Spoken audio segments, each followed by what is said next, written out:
Welcome to this special episode of What's New Today at OFA, the podcast where we talk about the exciting things happening at the Options for All Film and Media Studio. My name is Chris Wirtz, the studio manager at the San Diego studio, and I will be your host for today. We are live in San Diego to talk about the latest film titled Futures, and is currently airing on Cox. I have the writing team with us here today. You guys want to introduce yourselves? Yeah, my name is Manuel, and I'm part of the media program. I teach script writing. And I am also Jordan O'Neill. I was the head writer for the script for Futures. Great. It's great to have you guys here. Jordan, question for you. Can you tell us what Futures is about?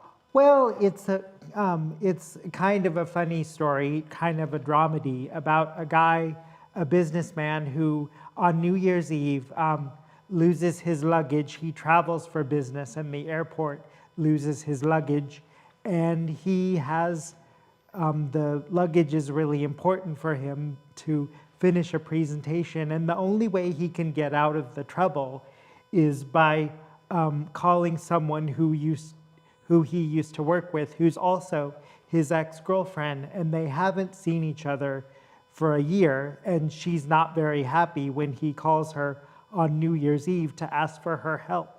And throughout the special, we sort of see them work out their differences and wonder, will they or won't they get back together? And that's basically what it's about. Okay, and how does that tie into the title then? Well, we went through several titles, but we originally, one of the students came up with it because they said, why don't they be a company that works on futures contracts? We didn't originally, we didn't end up using that in the film, but I think the title is perfect because it takes place on New Year's, and it's about the future, and it's about the future of these two characters, and you sort of wonder what their future's going to be like. So I think it's a perfect title. Sounds great. And how did you come up with that story? Well, Cox basically came up with a list of criteria for the film to be. It had to deal with luggage, and it had to take place in an office, and there had to be a number of at least two characters. So there were some challenging moments in that, but in the end, that's how we came up with it, and then we sort of built the story around that. Okay, awesome. And for Manuel, can you describe the writing process? Yeah, I think it was short. That's for sure. It was a really nice process because we were doing other projects throughout the semester, and thanks to the Futures project, we were able to kind of grow as a group because we had a single objective, which coming out with this script in the shortest time possible, and then we did it, and I think that it gave great confidence to a lot of students to actually speak up and give suggestions. So that was just great, and I don't know, I think that it was a blessing in disguise because I was I'm not gonna say irritated, but I was a little bit worried about the amount of time that we had to do this process, but I thought it was I don't know, it surpassed my expectations. So it was a really wonderful project. I was worried too because most films, they take a long time to do, and we only had a few months to get this thing done by the holidays, and we started talking about it in the summer. So I thought everybody was crazy thinking that something could be done in that amount of time, but we ended up doing it, and it's great now. So Yeah, you guys got it done. And so you had a number of students working, contributing, correct? Do you know how many exactly? Yeah, we had about eight, and sometimes we would actually have guest writers. So it was just a wonderful process, and since it wasn't a personal project, people were more invested and they can make suggestions. So that was something that worked to our advantage throughout the shoot and throughout the process. Mm-hmm. And in the end, I think everybody got to be involved in some way. So I think that is something to be proud of, that everybody got to be involved in the project, because that's what Options for All is about. So It's a great point, Jordan. And I mean, had the pleasure of like walking in on some of the classes when you guys were preparing for it, and I love seeing just like how it was working and the process you guys went through. And for Jordan, what were some memorable moments in the writers' room for Futures? I think the memorable moments were just sort of laughing about, trying to develop the story, but also trying to keep it within the confines of what we had to do. We still had to, wherever the story went, we always had to think about how the luggage was going to play into it.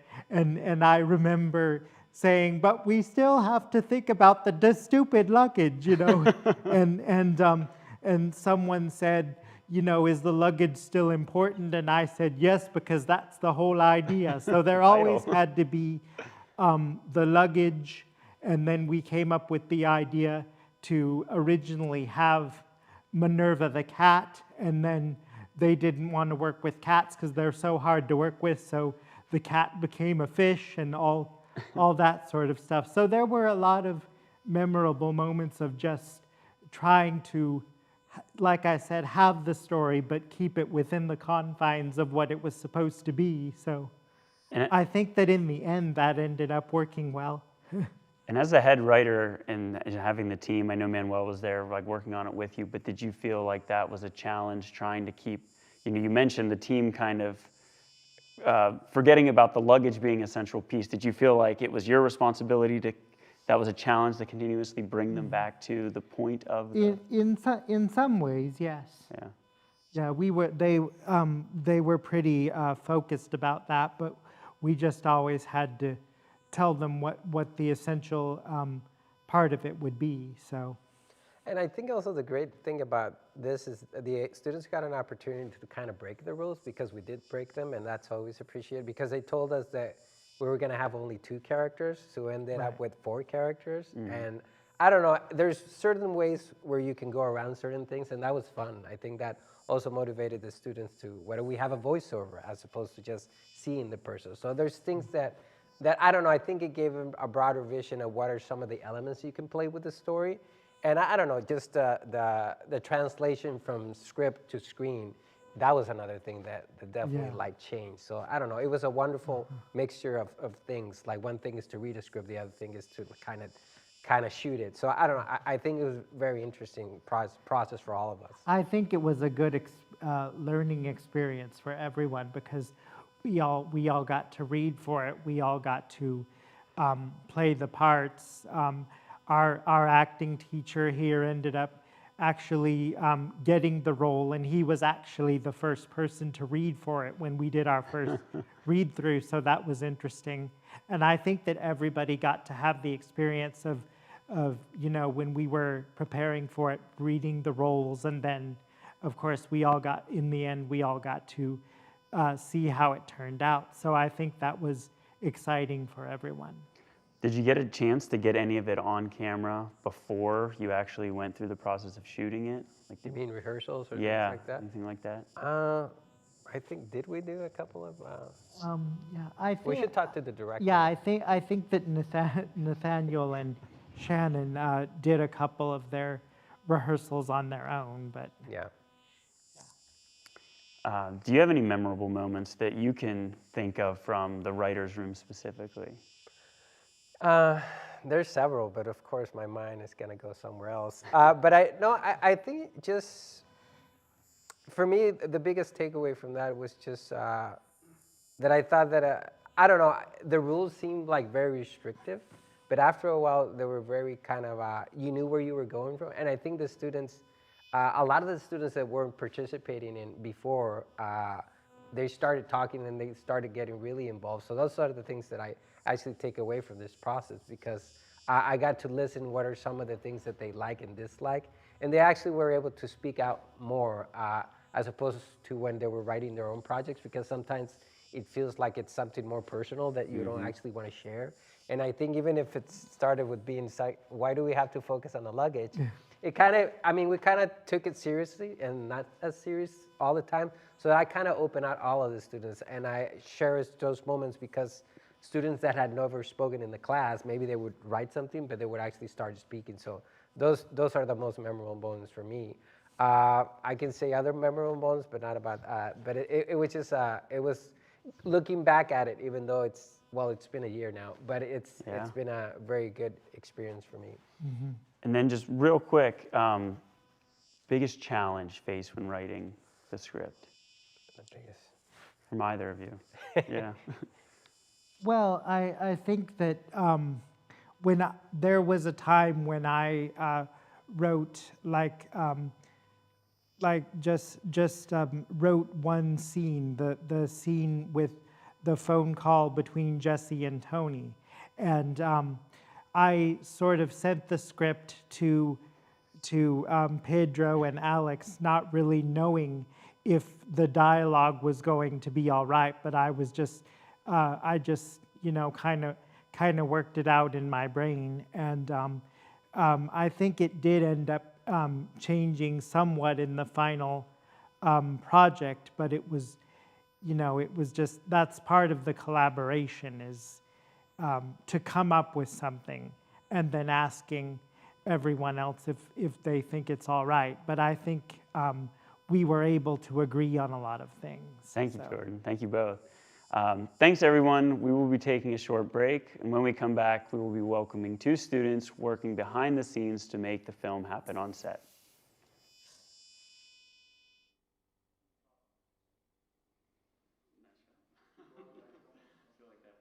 What do you want, Anthony?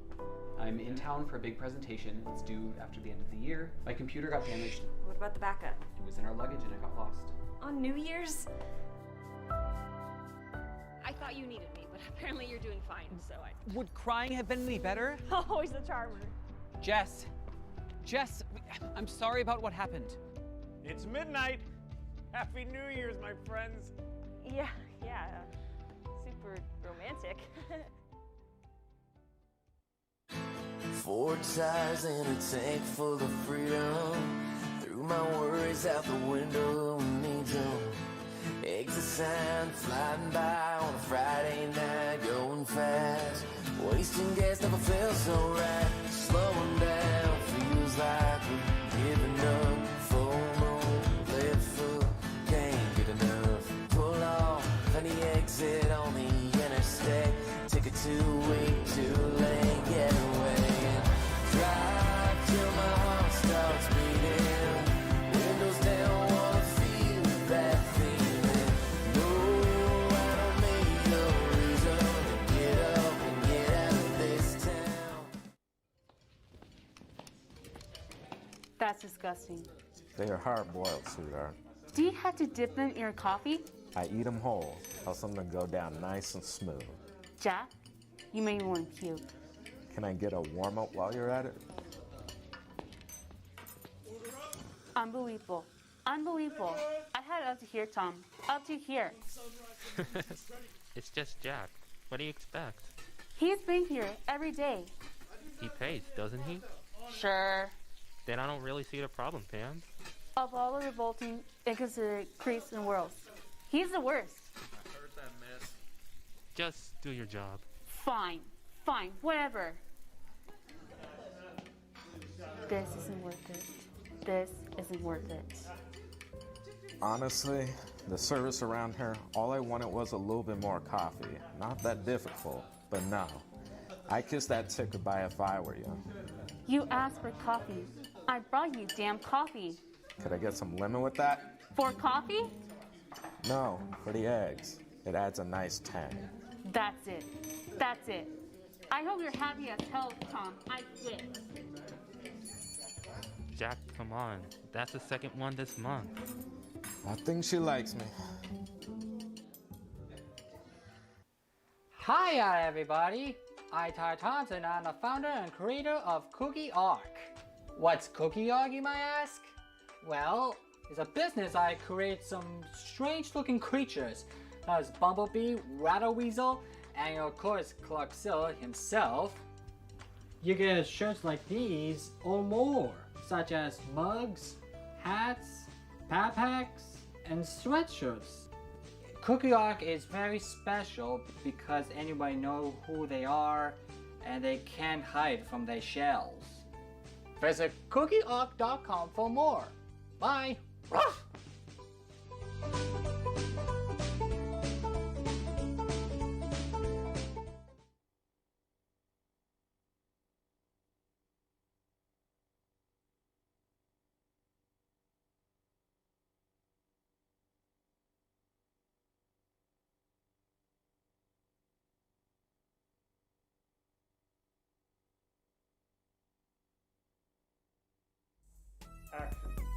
Are you constantly furious for not being able to sell your timeshare? Maybe it's time to share. Hi, I'm Brandon York Sr. at Shared Memories. Share memories! Here at Shared Memories, we buy, trade, and sell timeshares at a steal. Shared Memories helped us get a dynamite deal. It was a very good deal. Own a brewery, trade it for cash. Our brewery has been in our family for over a century, and we traded in for a dream trip to Sheboygan. Darn tootin'. It's really fast. Our timeshares move at the speed of light. We got a call from the SEC and had to sell our timeshares really fast. It was a great deal. What are you waiting for?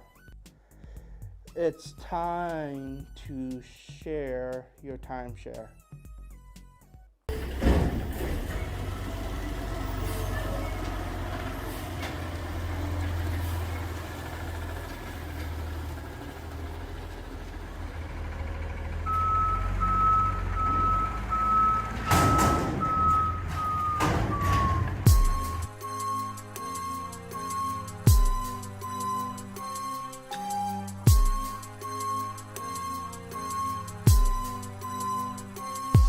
As I walk through the alley of the shadow of stench, the smell is overwhelming, so I'll rest on the bench, cause I've been trashed and packed and so long that even my supervisor thinks that my mind is gone. But I ain't never crossed rubbish that didn't deserve it. Treat the world like a dump, you know that's unheard of. Better watch where you be tossing or you won't be walking, cause the trash might be throwing you in a coffin. Hanging on the back of the truck and the smell is no joke. As I choke, I see myself in the diesel smoke. Fool, I'm the kind of G the little homies wanna smell like. On my knees in the night, scrubbing trucks in the street light. Been stinking most my life, living in the trash man's paradise. I hit the landfill once or twice, living in the trash man's paradise. I tossed a mattress and got lice, living in the trash man's paradise. I'm covered in pork fried rice, living in the trash man's paradise. Power for the stinky, stinky for the power. Smelling every minute, I need to take a shower. Everybody running, but they forget they need me. It's going on in the dumpster and trash is all they see. They say I got a shower, but no one's here to scrub me. If they don't get close, then how can they bathe me? I guess they can. I guess I'm front. I guess they front, but I'm the one who takes out the trash, fool. I've been stinking most my life, living in the trash man's paradise. My best friends are rats and mice, living in the trash man's paradise. We fight over a stale bread slice, living in the trash man's paradise. Expired food, let's roll the dice, living in the trash man's paradise.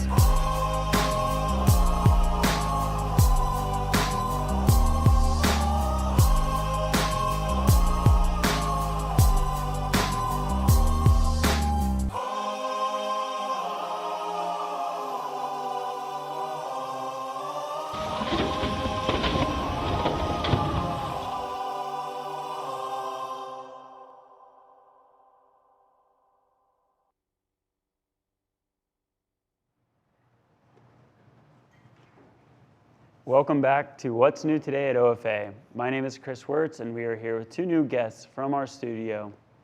Could you quickly introduce yourselves? Hi, I'm Tori Wilson. Hello, my name is Matthew Gaines. I was the producing sound engineer and a VO for Gerald in Futures. And what was your role on that? I was the boom operating for all the filming days that we had done. Great. Well, we appreciate you guys being here. First question for you, Matt, is so what was it like running sound? And what does that mean on a set? What is running sound? Running sound means is you take wherever you're located as the sound mixer and basically talk with the cast, boom mic operator, directors, and cinematography areas to see what area of sound is more accepted in the scene. Okay. So basically like positioning like the boom for me, but also the wiring, the setup, how the connection is, and basically monitoring the levels of the mics. So just like making sure that everybody can be heard and that it's all everything's working correctly. Yeah, Yes. working correctly in the appropriate spot. Great. And how did that apply, or what was that like working on the set of Futures? Was this your first opportunity to work on an actual set? Yes, that was my first opportunity. I volunteered very quickly when I found out this was happening. The thing is, it was hard my first day because everything was not working at all. We were missing some equipment, the weather was screwing up everything, and then when we finally try to shoot one good scene, it starts to rain.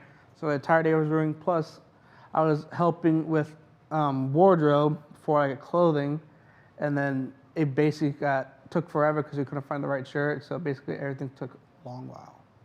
But eventually, you did get everything up and running, right? And things Yes. like kind of flowed a little bit more smoothly thereafter. Yeah, I think the second day stuff was fine, started to go a little bit more faster. But on the third, fourth day, for me, it was like so smooth because we got used to the environment, used to the cast, used to the directors, used to cinematography. It was like very quick after that. Yeah. And how long have you been in our program here at This is my fifth semester. I started December 2020, and I graduated January 19th, 2023. I'm sorry about that. Okay. And then for you, Tori, how long have you been in the program? This has been my 2 years here. I'm also graduating this year on January 19th. And was this your first position on set as a boom operator? Yes. Okay, so like naturally, like the both of you, I know COVID kind of put some wrenches into the practical experience. So I mean, I think it's understandable why like what you were doing in the classroom had to work out some kinks there in actuality.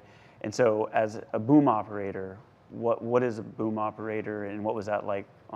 So the boom operator is a person who either has a boom mic or a boom pole, and their job is to have it where, like my colleague has said, it's more catching the sound with it all mics and also not being in the camera's frame. It's all about communication between camera and audio.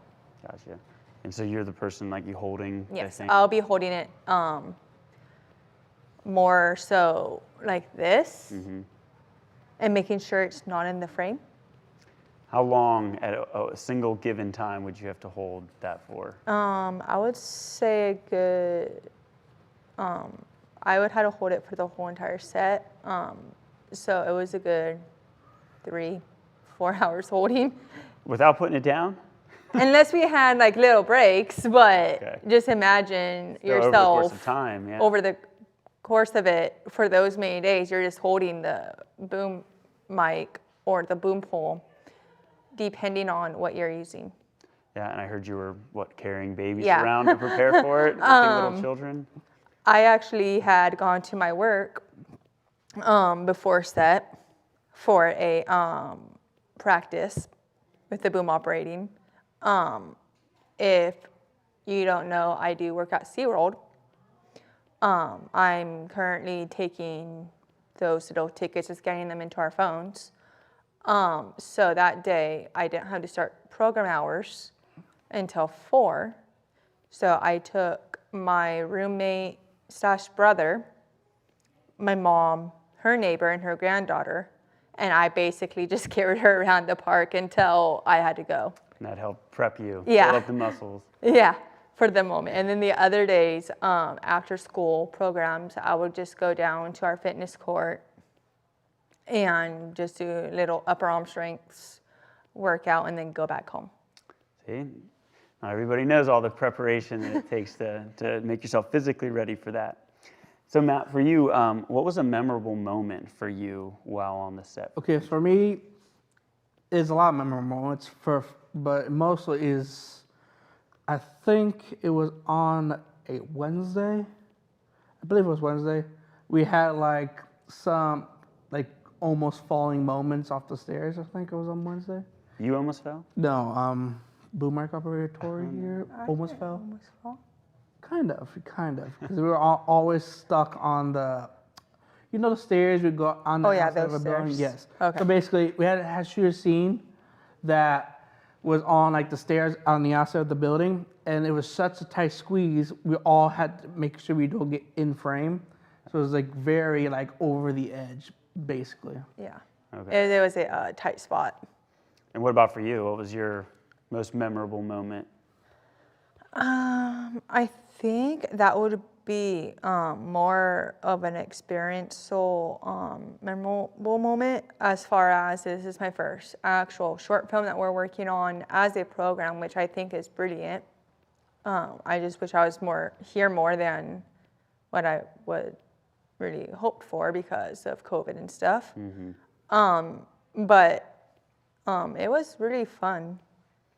I think I would take that as a memorable moment of having the real experience in the actual film industry, of doing the boom operating, because it takes a lot of practice. I've only gotten maybe a couple of days or so with actual practice, holding the boom boom pole. So I know how it is versus here's a boom pole and have fun. Yeah, you got to actually practically see how that is applied onto a real set, which I guess the last question here, in the last segment we were kind of talking a little bit with Manuel and Jordan about just it being a learning experience, which, this whole program, that's what it's about. So what have you learned from that experience of working on the set? And we can start with you, Tori. I have learned that it takes dedication for the filmmakers. And also lots of communication through the camera side and the sound. Because if you are a boom operator like I was for X amount of days, could be even longer than 6 or a week, you're constantly asking them, am I in frame? Which means, does the camera see the boom mic or the pole? Okay. And it was super fun. And Matt, how about you? What did you learn? My learning experience is a little more different since I had to work with multiple departments. It was me trying to do everything in the beginning, but then when I got more into it, I found out how to work with my own department and boom to communicate with the other departments way more easier than I first did. That's my first learning experience. Second of all, is the communication with me and my teammate right here during the whole production, because to have a very good audio team, we have to know each other very well before have clashes in the audio. Yeah, so just your experience being here for the last 4 semesters together has definitely helped you guys gel a little bit more on the actual set. Was there anything else you guys wanted to say? I mean, I know your time here is wrapping up. Is there anything you wanted to close with? Yes. The last thing I want to say is have a nice day. All right, you as well. Tori, anything from you? Like I said before, this program has shown young adults what they can do. And it has been a real experience to work on a first short film in the short time I've been here. Yeah, and it's been, for me, a pleasure working with both of you guys and seeing you all grow and then hopefully move on to the next stage of your lives. Yep. So thank you again, everyone. We will be taking one more break afterwards. We will come back and welcome the actors and directors of our film, Futures. All right. Well, What do you want, Anthony? I'm in town for a big presentation that's due after the end of the year. My computer got damaged. What about the backup? It was in our luggage and it got lost. On New Year's? I thought you needed me, but apparently you're doing fine, so I... Would crying have been any better? Always the charmer. Jess, I'm sorry about what happened. It's midnight. Happy New Year's, my friends. Yeah, super romantic.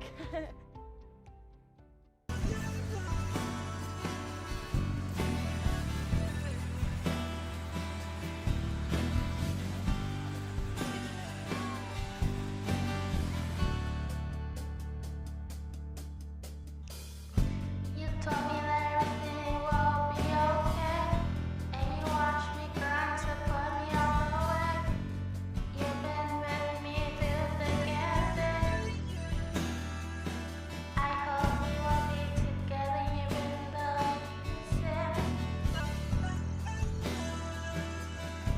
I was having you around. We will stay together in a crowd. I know you'll make it complete, but still it might be if you get cold feet.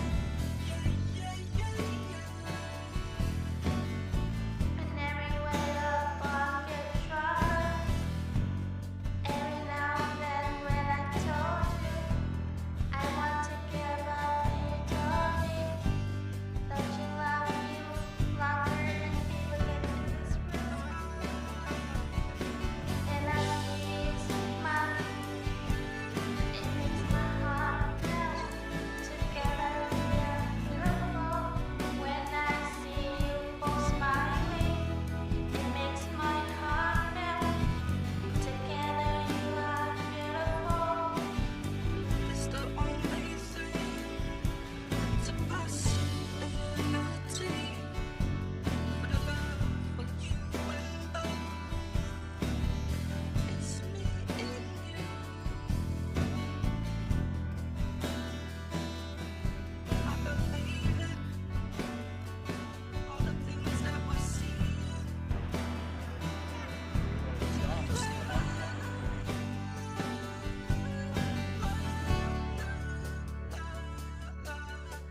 Want, Anthony?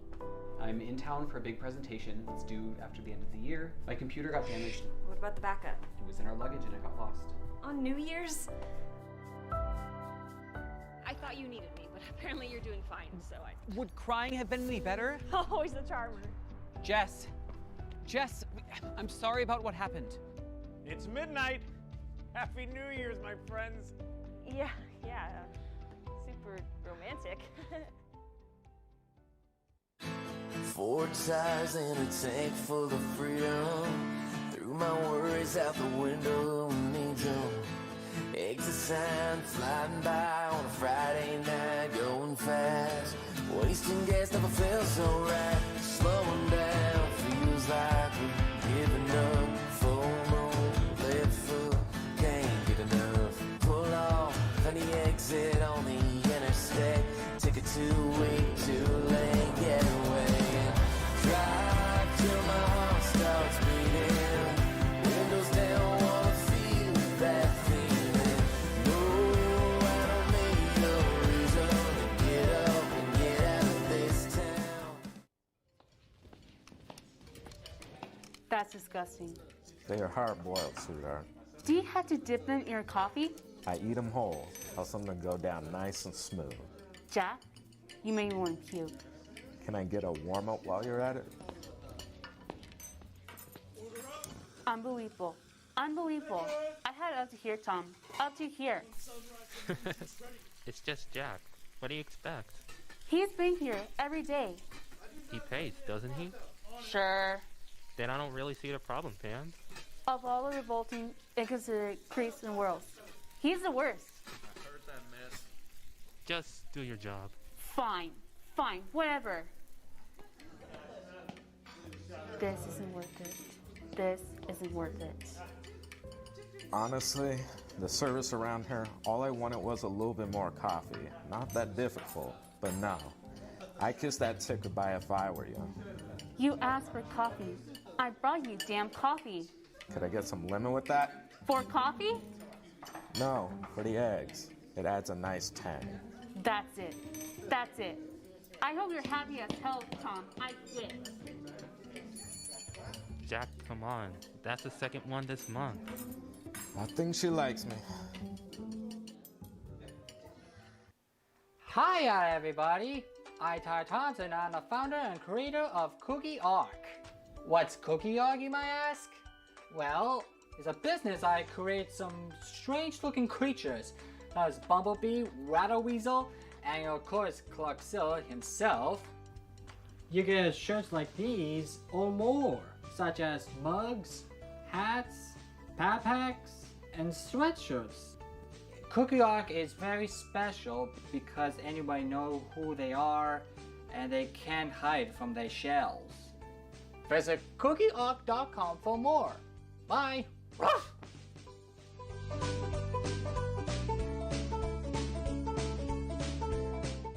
What do you want, Anthony?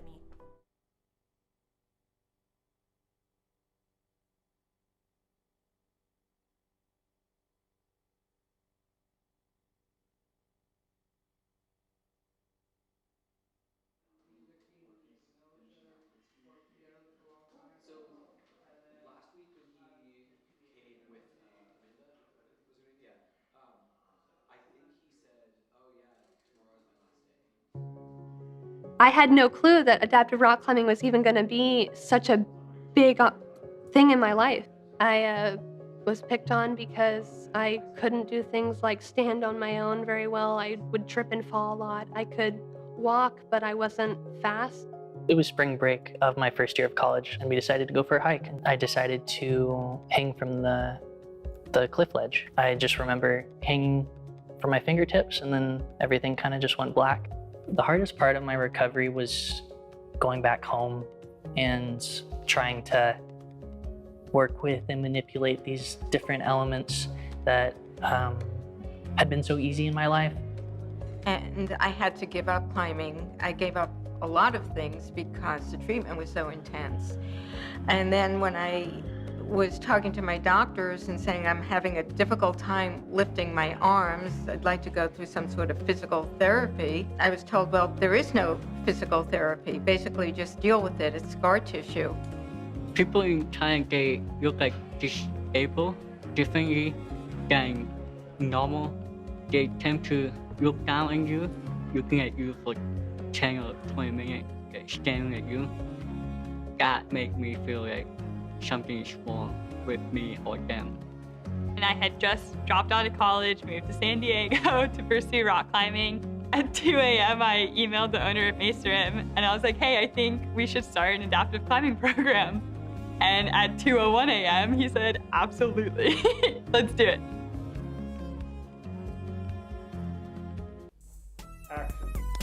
Are you constantly furious for not being able to sell your timeshare? Maybe it's time to share. Hi, I'm Brandon York Sr. at Shared Memories. Share memories! Here at Shared Memories, we buy, trade, and sell timeshares at a steal. Shared Memories helped us get a dynamite deal. It was a very good deal. Own a brewery, trade it for cash. Our brewery has been in our family for over a century, and we traded in for a dream trip to Samoyed. Darn tootin'. It's really fast. Our timeshares move at the speed of light. We got a call from the SEC and had to sell our timeshares really fast. It was a great deal. What are you waiting for? It's time to share your timeshare.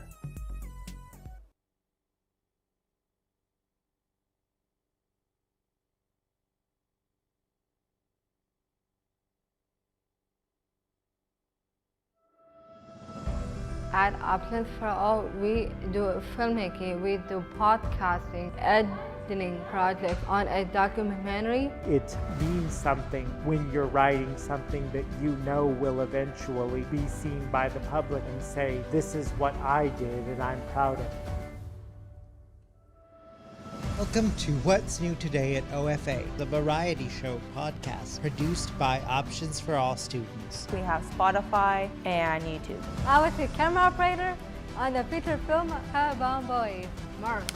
Maddie, today is a pretty exciting day for you, Miko. I got a first-hand experience on being able to do this sort of type film with our professional studios. And I feel like I'm being recognized for my abilities. I'm not nervous, Mom. I'm confident. I was one of the animators who did the stop-motion sand project video. I never really heard about a sand stop-motion animation like this. Climb has screened at the Museum of Photographic Arts and has won several film festival awards. Drawings to Ponder is the first animated short film completed by the Options for All studios. We were the official live stream partner for San Diego Pride, and we had 3 teams covering the entire event. I'm ready for, whatever is going to come, and I'm more prepared for the next future projects I'm going to do. I'm the head writer on the project Lost Luggage. Lost Luggage is a TV special that's going to air on Cox. And, currently working on Inclusive. It's a podcast that's completely produced by the students. It's an opportunity for them to talk about issues that maybe don't get a lot of attention. Being someone who's on the spectrum and being able to consistently work and show that someone of my talents can still work on the field and many others. That's been my goal, make sure that we can get everyone's voice out and get the word out as much as we can.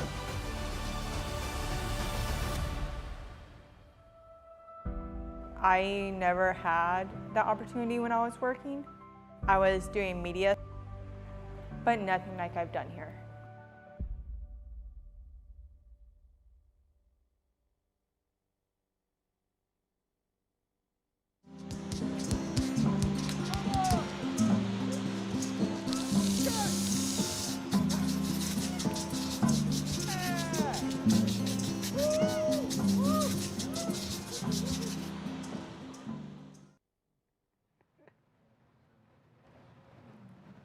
Welcome back to What's New Today at OFA. My name is Chris Wirtz, and we are here on our final panel of the day.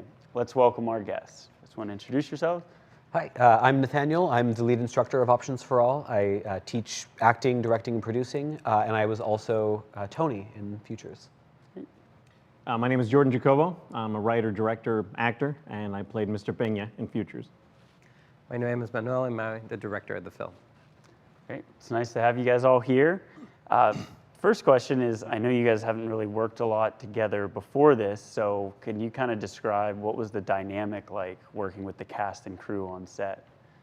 Yeah, I thought, honestly, the dynamic was great, especially considering this is the first film that we made since pandemic. We were stuck online for a long time. This was a lot of our students' first time ever on set, but everyone really seemed to immediately get directly involved in what they were doing, really going at it full force. I felt like the cast, we got along really great. Jordan and Shannon and I would have, we would do rapping in the middle of takes and things like that. Just, it felt like everyone had a great sense of camaraderie. Great. Jordan, do you have anything to add? Yeah, I mean, pretty much what Nathaniel said. It was, it was good working with he and Shannon during the shoot, but even before working on the characters, we very quickly developed a rapport, and we were able to sort of use that rapport to develop our characters' relationship. And working with Manuel was great because as a director, he doesn't hover or micromanage. He's not a helicopter mom.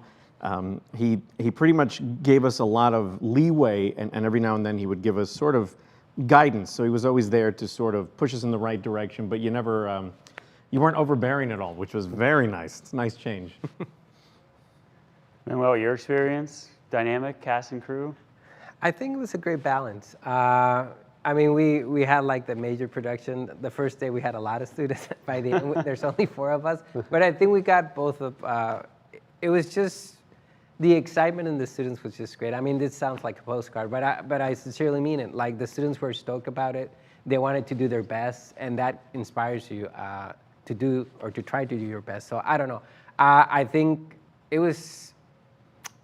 I mean, the 2 years in the pandemic were kind of hard because it was everything was like theory, and now they actually got their hands dirty. So I love that. It was just a wonderful experience. Awesome. And I know there was another star of the show, Shannon. She's unable to be here today, but you and Shannon kind of played well with each other. Can you let me know, what was it like rehearsing with Shannon? Yeah, absolutely. Shannon and I felt like, from the beginning we got along very well. And because we had so many scenes together apart from Mr. Pena, we decided it was probably good to just rehearse on our own. So we scheduled, I think, 2 separate rehearsals, just the 2 of us coming either here or outside somewhere. And I felt like we had a great rapport of trying to not just, learn our lines, but really talking through our characters, really talking about, why do you think my character says this line? And trying to figure out what our history was. We, in fact, we together came up with a lot of lines that weren't in the script that we just thought, I feel like based on what we've discussed, this would be here. And we talked with Manuel, with Jordan, and tried to get some of those added in. And so I thought it was a really great rehearsal process that allowed us to, build the characters more than just what was written. I know you've had quite a bit of acting experience. You've acted in plays. Almost went to see one of them once. So personally, how did you prepare for the character that you were assigned? Well, aside from working out for 2 months for a shirtless scene that got cut, I really like to focus on knowing really my character's objectives, my destinations, where I'm trying to go, and I don't want to focus too hard on knowing exactly how I'm going to say something, because I want to be able to play off of what my scene partner does. And so pretty much in every scene, I would act it out slightly differently based on, a slight, difference in what, Jordan would say or anything like that. And so I kind of very much left it open as far as how it worked until I knew, what I was receiving from them, so I could respond more, realistically in the moment. Yeah.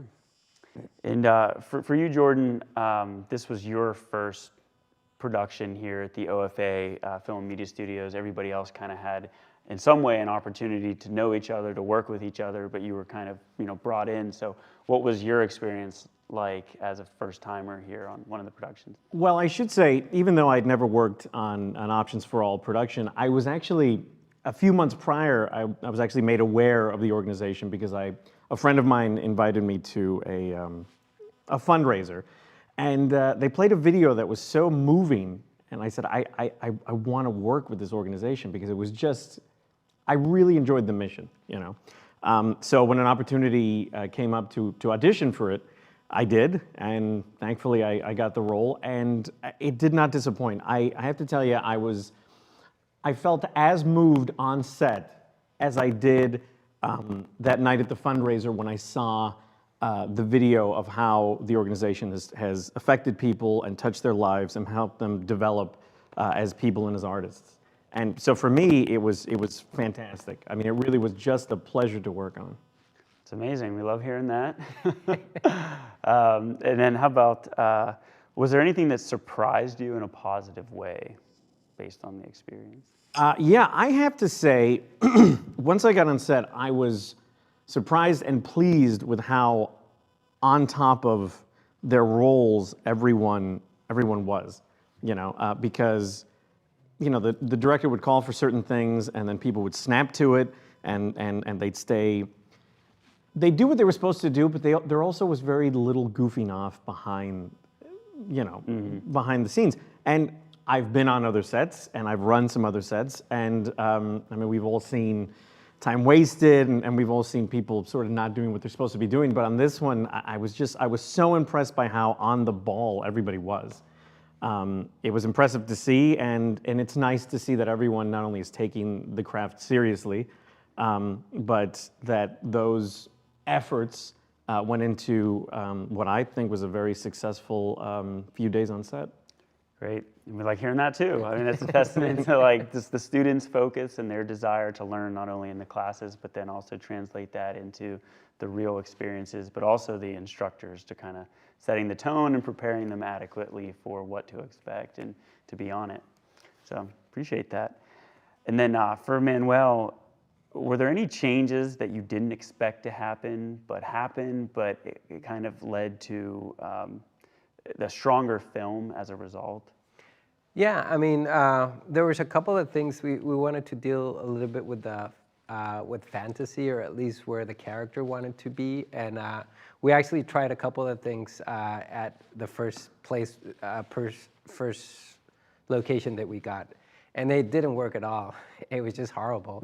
But I kept that idea in mind, patting myself on the back, and then we tried to do it in the new location when we got the office. So that, I think that came out pretty good. I feel really comfortable about how we transported that into that. And there's a different type of hat that you need to wear when you're writing something as opposed to when you're directing it. So I think that was, it kind of opened my eyes, and I don't know, it was just a wonderful experience to see how you needed to make it work, and just to teach that to the students that, okay, you're having an issue, but come up with another way of solving that issue. And I don't know, there's something about just being on set that gives you a different vibe, and you're just happy to be there. And I think it translated with the rest of the students. They were just like, they're doing something. Even, I don't want to disregard TA, but even if you're carrying cables, you're like being part of something, of a community. And I think that's what the company stands for. So was somebody clapping? Hey, they love it, man. Yeah. Well, I think we've heard actually both Jordan and Manuel kind of talked about the students. And Nathaniel, you've worked here for quite some time and have directly involved with them. What was your experience, I guess, taking a step back of just how they did, how well they were prepared, and just your overall thoughts on the way things went as it regard to them and their skills? Yeah, I think that the students, I was very pleasantly surprised by how able they were to really just get their work done, considering how little on-set experience, they were able to really use the skills that they had learned from online classes and incorporate them very well. I thought that everyone seemed to be very professional on set. Everyone that was on set, I would give a strong recommendation for them to continue working on set in other places, because they really impressed me. Awesome. And then I guess for Manuel, Nathaniel, what can you tell us about the next film that is set to be produced here? Yeah, so we've just started working on a next semester short film. It's I guess the prompt I gave to the students was that it needed to be something that showed a scene in two different ways, whether that's through a flashback, time travel, various perspectives, something like that. And so we had a pitch meeting a couple weeks ago, and the idea that we came up with was an interview with a serial killer, inspired by like Silence of the Lambs and Zodiac and some films like that. And so from there, Manuel has been working with a team of students to be the story team and actually write out what's going on. Yeah, and right now we're just pitching ideas about how do we go about that, how can we be subtle, and those types of things. Right now we're thinking about having 4 people that actually are the core team for that story, and then like I said before, visiting screenwriters or visiting people that can just pitch ideas, because I think sometimes it can get stale if it's just the same person and somebody can just throw a monkey wrench. It could deflate everything, but at the same time, it could also elevate the material. So that's where we're at right now. Yeah, and I'm excited to see what it looks like to move a film through the studio. I mean, like this last one we kind of mentioned before, this Futures was very much rushed. I mean, it got done, but go ahead. But I do think that it was very helpful what Jordan said about them like having this shorthand with each other, because sometimes I would suggest things, oh, why don't you try this, or we need this. And it wasn't like, we didn't have much time for them, like, okay, let me think about it. It was just them like being on their feet, and I really appreciate both of you just playing with it. And it was just, I don't know, I didn't have to worry about that. It was more about like the logistics, and I don't know, it was just something that when you don't have something to worry about, it just helps so much. Yeah. So yeah, thank you guys. Jordan, we always have productions coming through, so I don't know, could you see yourself coming back to OFA and being on another one? Well, I got to say this: the concept that you pitched sounds fascinating to me. All right, you're the serial killer. Yeah, I'm all for it. I want to. What's it called? Explore new characters, and that sounds fascinating. And I mean, what's more interesting than playing a serial killer? So I'm your guy. And you know I work for peanuts, so I'm all set. Well, that's all we can afford. There you go. It's a perfect match, I think. All right. Well, awesome. Yeah. It's great having all of you guys here on the set. Look forward to continuing the work that we do together. Thank you, Chris. Yeah, thanks for having us. Thank you.